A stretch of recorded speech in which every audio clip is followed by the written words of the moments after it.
I'm starting to question whether the shield of a screen does bring about authentic self-esteem and happiness. 1 in 4 people worldwide use platforms. 90% of people in the UK have at least one social media profile. Those that spend the average time, which is just over 2 hours per day, are more likely to experience anxiety and depression. It can lead to fear of missing out and lower life satisfaction. NHS figures show that those admitted to hospital with life-threatening eating disorders has doubled in the past 6 years, which is in line with the rise of Instagram and selfie culture. It can also lead to lower productivity and educational achievement by up to 20%. These facts are pretty distressing, however, I'm not necessarily shocked by them. Currently, the government has no power to police these big social media firms, and so legislation has become necessary but won't be implemented for a few years. I really want to understand how we can all develop a more balanced, positive relationship with social media and what change needs to happen to do that.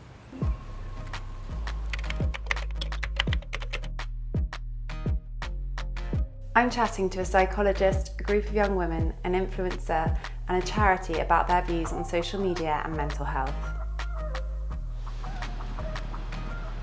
I'm on my way to meet psychologist Dr. Becky Spelman to ask her why we are so addicted and what effect that is having on us mentally and socially now that the internet dominates public discourse and communication has become much more visual.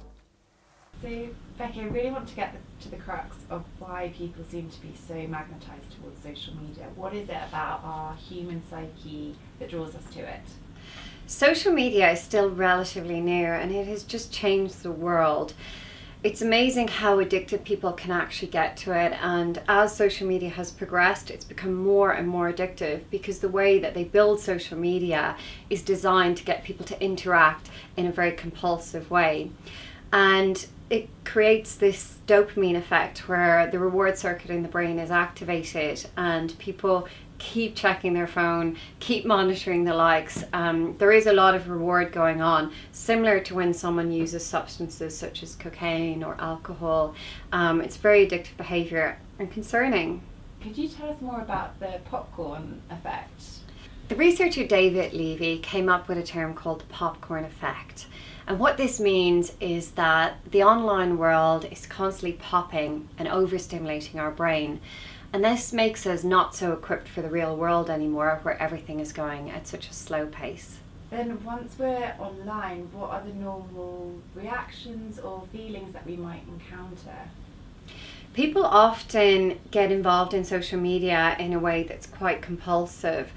They notice that a lot of time can go by and they haven't realised that actually they haven't left the spot they're in, and they keep checking.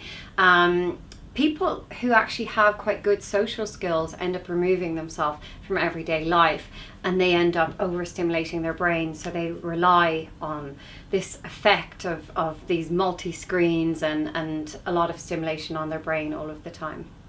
And then I guess it has made us much more connected, but not necessarily in a meaningful way.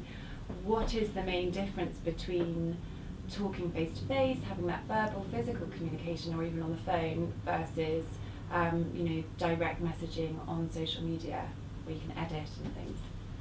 People are communicating and over communicating on social media, but it's not real communication at all. The best type of communication is face to face, where you're actually feeling real emotions, you're sensing other people's emotions, you're hearing their tone of voice, you're making eye contact with them, and you're really being present in the present moment.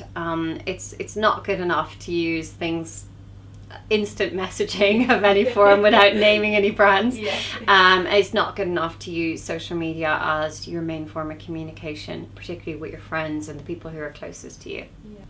And for those that want to limit their time and maybe go on a detox, whether that's temporarily or permanently, what would be great suggestions for them in terms of being able to do that without FOMO? It's good when people come together and do things as a group. So if you've got a goal, get your friends involved. If you notice that actually it's not just you who's got a problem with social media, but actually there's a few of your friends as well, you could set a goal of staying off it for a couple of days, maybe staying off it for a week, or actually having a target of meeting face to face at a certain frequency. So I would say get other people involved in your goal in order to detox from it. And detoxing or setting strict boundaries on your usage is very important, particularly if you do have that kind of addictive nature and you are someone who escapes your emotions and likes to go for distractions or has a tendency to go for distractions a lot. So I think the reality is social media is an addiction. It's a legal addiction. So therefore we're very much in control of it. And also this hormonal release of dopamine is actually happening to us every time we go online. We're just wanting more and more. We want, there's another notification, there's another text, there's another email coming through. So we're just constantly wanting more and never being satisfied by it. Also the popcorn effect, it's making us less able to deal with the real pace of the offline world, which is really scary because before social media, what we used to live in just a normal paced life, and now we're suddenly being torn here, there and everywhere by the online world. I've arranged to meet a group of young women to talk about their experiences with social media and how this relatively new and addictive phenomenon affects their lives. How much are you guys on social media on an average day, would you say? Be honest. It's really hard to quantify, but definitely more than we think. Yeah. It probably is like a couple of hours, like if you added it up. Yeah. And Yeah, some I'd days say that's probably what more, like if it's the weekend Yeah. and you're like doing nothing and you're hungover. Yeah. It could probably be quite a lot. Do you ever find if you're in and maybe you're like a bit bored or even lonely or whatever, but if you're on it and you see people out or like on holiday having a great time, like how does it make you feel? Are you unaffected or are you like FOMO or what? It depends, doesn't it? Sometimes. I think it Yeah. sometimes can make you feel like your life is a bit like inferior if you're like had a rubbish day at work and then you're like, oh my god, job's not going well, or like anything in your life isn't going well. Yeah. And then you see people whose just lives look so amazing, and I think it can quite like easily make you feel a bit your life just is a bit rubbish in comparison. Yeah. We've been classed as the selfie generation, and that's because of Snapchat and Instagram. And also all the filters and apps. Do you think that actually what it's done is actually make us more focused on ourselves and therefore a bit more conscious of how we look, essentially? Yeah, because there's more photos being taken all the time and shared, and so you care more, don't you, about how you look? Yeah. And then when those people are editing their pictures, then you're probably comparing yourself to something that's not actually real. And it can be really subtle as well. Like you could not even notice that like a picture's been edited. It doesn't always have to be like really obvious. So most of the time you don't know, but then you're comparing yourself to something which isn't even real, which is just ridiculous. Like I personally feel more shit about myself if I've like edited a photo. Because I'm like, oh my god, I'm like fake. This isn't me. Like, am I like being a catfish because I don't actually look, even if it's like the tiniest thing or like the tiniest like spot or anything, and you think, oh my god, like that's not me. And I think people are starting to go the other way and taking less photos, coming off more. And I can't remember who it was, I was talking to someone the other day, they're saying, oh, someone's become really elusive, they've just stopped posting, and you kind of feel like, oh, they're living this mysterious life now because they used to post. And now you're like, what's happened? What are they doing? Kind of really want to know. But So it makes you want to know more about them. But that's weird that we, are used to knowing that much in the first place. Yeah, that you feel that you're entitled to sort of know more about them anyway. Yeah. There's a charity recently which has put forward to the government and also social media companies some suggestions on how to improve social media. One of them is a pop-up to show when you've been on it for a certain amount of time. Might be quite good for heavy users of it. Do you think that would be something you'd encourage? Definitely, it would like make you think so much because it's so mindless. If it like actually notified you, you'd probably be a bit mortified. Like if you had an alert to pop up and say you've been on it for 15 minutes, you'd be like, okay, that's enough for now. Yeah, I think the enhanced awareness would be really healthy and really good thing for all of us probably. And then you almost question a bit more how long you're spending on it. Yeah. A bit more in tune with it. Yeah. Do you think that would be enough to make you go on it less, or do you think there needs to be something a bit more stronger? think it would be really useful if Instagram had kind of on the profile of the person to show how much time they'd spent on there. Yeah. So if I went onto your profile, I could see how much time in a day you'd spent, maybe how many hours. You could see other people. Yeah, so you'd stop being on it for as long, wouldn't you? Because other people could see your kind of activity. I think you would be a bit mortified as well. Yeah, So you'd be like, I'd so stay much off more it. conscious. Yeah. And actually you would like think, oh, actually I'm on a night out, I don't need, it would make you like double think like about think it again more. and be like, you know, I actually need to just enjoy my night with my friends. I don't necessarily need to like be documenting it. Like, no, who cares? Like, I'm with my friends. Like, no one else needs to know that I'm with my friends. Like, Just live in the moment. Yeah, live in the moment. Yeah. You know, at the moment, there is no one policing social media. It's up to us to limit our time with it. And, you know, social media companies aren't doing much. They're making money from this. Influencers are making money from this. They're not losing out. The people who lose out are the people who are suffering mentally from it. And that might be on a very minor scale where you feel FOMO, where you feel inadequate. It might be on a much bigger scale where you're, you know, you've got an eating disorder and that's fueling it by looking at these beautiful women in the beach looking seemingly perfect. I'm on my way to meet an influencer called Joel. I want to get his perspective on social media's effects on mental health and how we can improve the online environment. For those who don't know, can you just briefly explain like the business model behind influencer marketing and essentially how you make money from it? Yeah, there's loads of different ways that influencers make money, I guess. I guess the biggest one is like brand collaborations. So when brands come to me with an idea that they want to work with me, I would tell them how much that would cost to like work with me on my channels and stuff like that, because I've been building them up for years by myself. So I'm obviously very protective over who I work with and what I create as well. So you won't just accept anyone, it's it's very picky. Yeah, it's good. It's got high standards. Yeah. It's good. Do you ever feel pressure to post like the perfect picture or have like the perfect feed? Yes, but also like I've been doing it for so long now that it's kind of second nature to, I know what I have to do and I know how to do it. You know your standards. Yeah, I know what my aesthetic is and I know how I post, whereas my friends are like, oh, how do you post an Instagram picture like every day to that quality? And I'm just like, well, that's your job. It's my job. What would be your advice for people to engage more positively in social media? I think going back to what we were saying before, like by only following or like looking at things that make you feel good. Yeah. Because I've had it myself where I follow some people and you see them doing these like amazing, incredible things and it makes you kind of feel bad. Makes you feel inadequate, doesn't it? You're like, oh, you're missing out. Or whatever. Like FOMO, or like you yourself should be doing more with your day or whatever you're up to. Yeah. So it can be really difficult.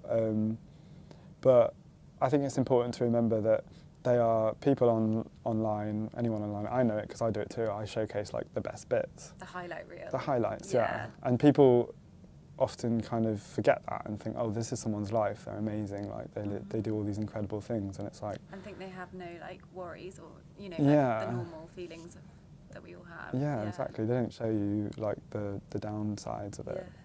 So I think it's important to remember that. There's been some suggestions in order to make the environment a bit healthier for, I guess, like normal users of social media and maybe influencers as well, to have like pop-ups to show when you've been online for a certain amount of time and like watermarks on photos that have been digitally enhanced. Do you think that would help people, and what effect that might have on influencers? I do think that would be actually quite interesting to see what happened. I think that's a good thing because I've definitely spent a lot of time on my phone where nothing has kind of popped up to tell me that I've been on it for so long. Yeah. So if it did, it would probably be like, right, I have to get up and get on with my day now. It's a reminder, like. Yeah, I don't think it would affect our kind of market or business in a huge way, because I do think that if you are interested in a certain person, seeing their stuff that they post online, then you will kind of still see that. Yeah. You'll go and look at it. You'll make the time to go see it. Yeah. So I just spoke to Joel, and you know what, it's so easy to forget that an influencer's job is to show you that they're having a great time.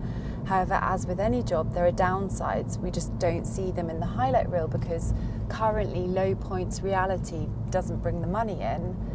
But the ability to theorise about someone else's life, good and bad, is at the core of empathy and respect.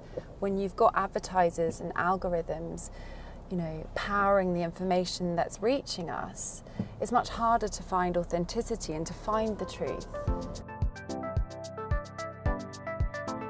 The Royal Society for Public Health have carried out a recent study in which they asked young adults about their experiences on social media. They're now campaigning for some really positive action from the government and social media companies to mitigate the potential negative side effects. I'm on my way to meet Neve McDade from the RSPH to ask her about the results and potential safeguards and policies for the future. Neve, can you describe the recent study carried out by the Royal Society for Public Health and also the results as well?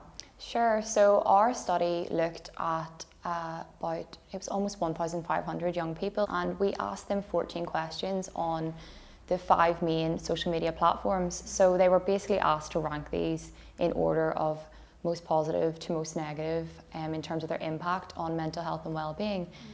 So we looked at Snapchat, Instagram, Facebook, Twitter and YouTube. And basically the outcome was quite interesting. So Instagram ranked the worst, as in it was the most negative for mental health and well-being. And a lot of that was linked to the fact that it's quite a body image focused platform, very image based. So there's not much around that. You see an image, you may not even read the caption, you're going to see what it says. And whereas YouTube, it ranked the best. And we think one of the reasons for that was most likely that it's quite engaging. You can get quite a lot of online support. There's a lot of community on that. Vloggers can provide a lot of health advice and general advice really to young people, especially growing up now. So yeah, that was the main outcome. So best to worst. What would you suggest to people who maybe feel like they're overusing social media to get a better balance of like offline and online life? Sure. So we would encourage a balanced use of social media. So one thing we won't say is stop using social media. Social media definitely has its place and definitely has a lot of benefits. However, if you're using platforms in a way which you feel may be detrimental to your mental health and well-being, I think it's time to take a stand back.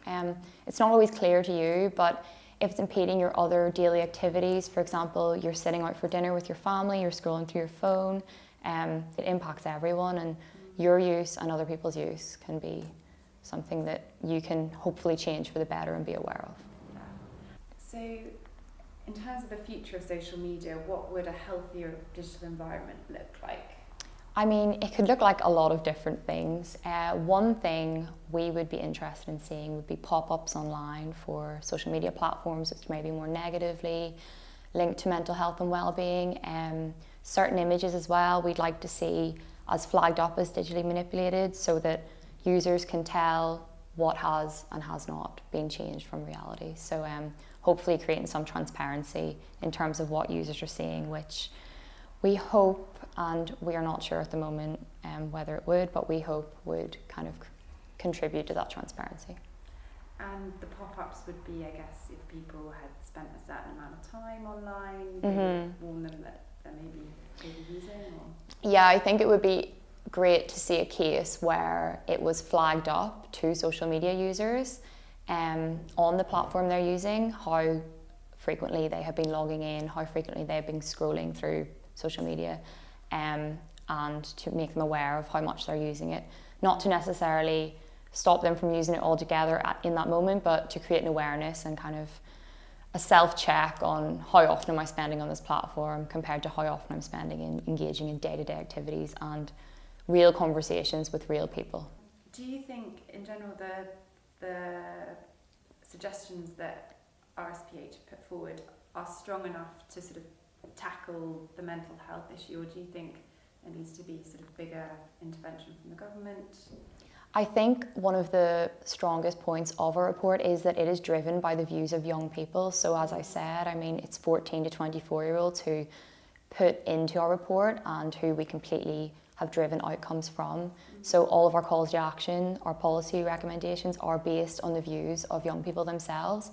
And if that doesn't carry enough weight, I don't know what does, but we need platforms like Instagram, Facebook, Snapchat, YouTube, to name a few, of course, to work alongside government and to work alongside organisations such as ourselves to really drive forward in that. So I think it's great what RSPH have done. They're encouraging that these measures be taken by the government and social media companies, and it's a step in the right direction, 100%. However, are these measures enough to mitigate the general mental health issues currently going on? That is to be foreseen, and I think as the general public we need to also be accountable and monitor how we're using social media as well.